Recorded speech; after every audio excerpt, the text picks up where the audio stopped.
मुख्यमंत्री योगी आदित्यनाथ ने महाकुंभ नगर में अपने मंत्रिमंडल सदस्यों के साथ कैबिनेट बैठक की। इस बैठक में कई महत्वपूर्ण प्रस्तावों को मंजूरी भी दी गई है। इस कैबिनेट बैठक में गंगा एक्सप्रेसवे के विस्तार से लेकर उत्तर प्रदेश के 3 जिलों में मेडिकल कॉलेज और राज्य में निवेश समेत कई प्रस्तावों को मंजूरी दी गई है। देखिए हमारी एक खास रिपोर्ट।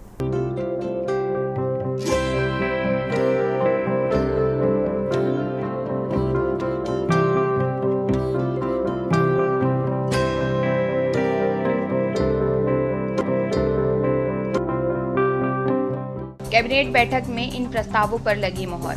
बैठक में कई अहम प्रस्ताव किए गए पास। प्रयागराज में हेटापत्ती से सलोरी तक गंगा पर पुल। अरैल में भी एक पुल को दी गई मंजूरी। वाराणसी प्रयागराज समेत 7 जिलों को धार्मिक क्षेत्र की मिली मंजूरी। प्रयागराज, वाराणसी और आगरा में मल्टी सुपर स्पेशलिटी अस्पताल। मुरादाबाद में 10,000 करोड़ का निवेश का प्रस्ताव हुआ पास। प्रयागराज विंध्य क्षेत्र और वाराणसी विंध्य क्षेत्र का गठन। गंगा एक्सप्रेसवे का विस्तार एमपी की सीमा रीवा तक। बुंदेलखंड एक्सप्रेस का भी विस्तार रीवा तक किया जाएगा। मुख्यमंत्री योगी आदित्यनाथ महाकुंभ के त्रिवेणी संकुल पहुंचे और यहां पर कैबिनेट मंत्रियों के साथ महाकुंभ को लेकर खास मीटिंग की। इस मीटिंग के लिए यूपी कैबिनेट के सभी 54 मंत्रियों को बुलाया गया था, जिसमें कई प्रस्तावों पर चर्चा हुई। कैबिनेट मीटिंग के बाद मुख्यमंत्री योगी आदित्यनाथ ने कहा, मैं पूरे मंत्री परिषद की ओर से महाकुंभ में आए हुए तमाम संतों और श्रद्धालुओं का स्वागत करता हूँ। बता दें कि महाकुंभ में पूरा मंत्री परिषद मौजूद था। प्रदेश के विकास से जुड़े हुए मुद्दों पर चर्चा की गई। वहीं सीएम योगी ने बताया कि सभी मंत्रियों ने बहुत सारे मुद्दों पर चर्चा की। देश के विकास से जुड़े नीतिगत मुद्दों पर चर्चा खास रही। प्रयागराज से जुड़े हुए विकास के मुद्दों पर भी चर्चा की गई।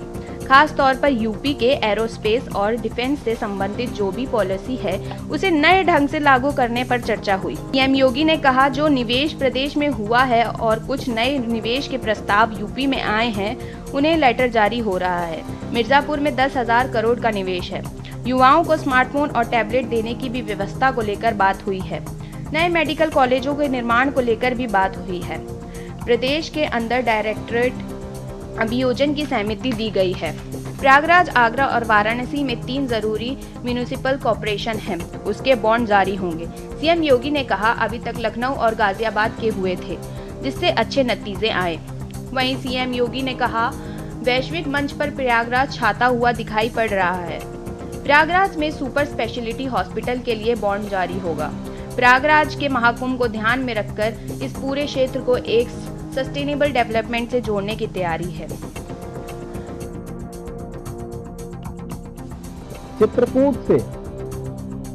चित्रकूट और प्रयागराज के गंगा एक्सप्रेसवे को जोड़ने के लिए बुंदेलखंड एक्सप्रेसवे को गंगा एक्सप्रेसवे के साथ यहां पर भी जोड़ने की कार्रवाई को आगे बढ़ाना, जो चित्रकूट की दूरी को प्रयागराज के साथ जोड़ सके और रीवा हाईवे जो नेशनल हाईवे है, इस हाईवे को भी एक सुविधा इस एक्सप्रेसवे के साथ, गंगा एक्सप्रेसवे के साथ या फिर बुंदेलखंड एक्सप्रेसवे के साथ जुड़ने का एक अवसर प्राप्त होगा।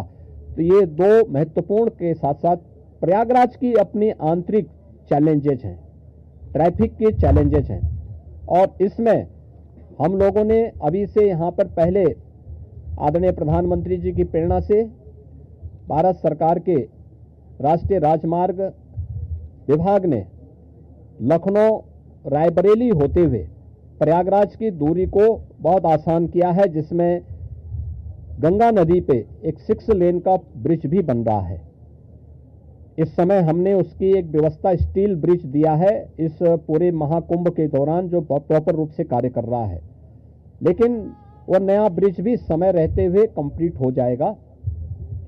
ऐसे ही अन्य कनेक्टिविटी के लिए यहां से मिर्जापुर, जौनपुर, वाराणसी, आजमगढ़, गोरखपुर की कनेक्टिविटी को बनाए रखने के लिए यहां पर जो मांग हो रही थी, प्रयागराज शहर की तरफ से सलौरी और हेतापट्टी के बीच में, झूसी के बीच में इस पूरे ब्रिज को बनाने की एक कार्रवाई को, 4 लेन के एक ब्रिज को सरकार इसको बनाएगी।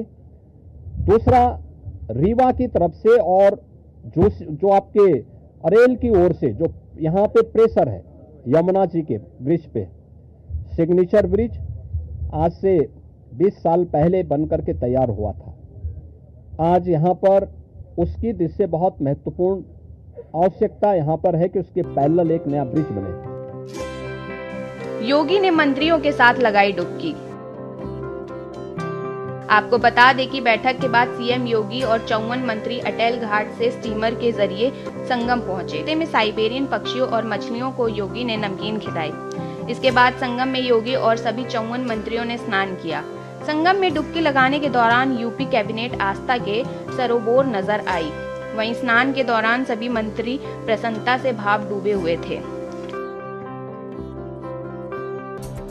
कब लखनऊ से बाहर हुई कैबिनेट बैठक। लखनऊ के बाहर चौथी बार मंत्रिमंडल की बैठक। लखनऊ से बाहर पहली बैठक कुंभ 2019 में 29 जनवरी को हुई थी। इसके बाद वाराणसी और अयोध्या में बैठक हुई थी। उत्तराखंड विभाजन के पहले 1962 में नैनीताल में हुई थी कैबिनेट बैठक। आपको बता दें कि उत्तराखंड विभाजन के बाद यह पहला मौका था जब यूपी कैबिनेट मीटिंग राजधानी लखनऊ से बाहर हुई थी। यह बैठक 29 जनवरी 2019 को कुंभ नगरी प्रयागराज में हुई। बता दें कि इससे पहले 1962 में तत्कालीन मुख्यमंत्री गोविंद वल्लभ पंत ने नैनीताल में कैबिनेट बैठक की थी। वहीं साल 2023 में उत्तर प्रदेश की राजधानी के लिए ऐतिहासिक था, जब योगी आदित्यनाथ सरकार ने राजधानी लखनऊ से बाहर निकलकर किसी अन्य जिले में कैबिनेट बैठक की थी। बता दें कि जगह भी खास थी, रामनगरी अयोध्या। कुंभ नगर में 2019 की कैबिनेट के नतीजे। यूपी की एक्सप्रेसवे राज्य की पहचान में बैठक की रही बड़ी भूमिका। 3 एक्सप्रेसवे को मंजूरी दी गई थी। प्रयागराज को मेरठ से जोड़ने वाले Ganga expressway, Bundelkhand expressway, Gorakhpur link expressway पर लगी थी मोहर। डीजीपी ने संगम में लगाई डुबकी। मंत्रिपरिषद बैठक से पहले यूपी के डीजीपी प्रशांत कुमार ने संगम में स्नान किया। इसके बाद खुद मोटर बोट चलाई, घाटों पर सुरक्षा व्यवस्था देखी। बता दें कि डीजीपी प्रशांत कुमार ने महाकुंभ में पवित्र डुबकी को पुण्य की डुबकी बताया। आपको बता दें कि महाकुंभ में 2 सप्ताह के दौरान वीवीआईपी मूवमेंट और 2 अमृत स्नान पर्व को देखते हुए 1542 मुख्य आरक्षियों की तैनाती की गई। सभी मुख्य आरक्षी 22 जनवरी से 5 जनवरी तक महाकुंभ क्षेत्र में ड्यूटी करेंगे। बता दें कि डीजीपी मुख्यालय ने यह आदेश जारी किया है। दरअसल 29 जनवरी को मौनी अमावस्या और 3 फरवरी को बसंत पंचमी का अमृत स्नान पर्व है। बता दें कि महाकुंभ में राष्ट्रपति द्रौपदी मुर्मू, पीएम नरेंद्र मोदी और केंद्रीय गृह मंत्री अमित शाह समेत तमाम वीवीआईपी का आगमन प्रस्तावित है। स्पेशल डेस्क के न्यूज इंडिया। इस खास पेशकश में फिलहाल मेरे साथ इतना ही। आप देखते रहिए के न्यूज इंडिया। नमस्कार। आप देख रहे हैं के न्यूज, खबरों का सारथी।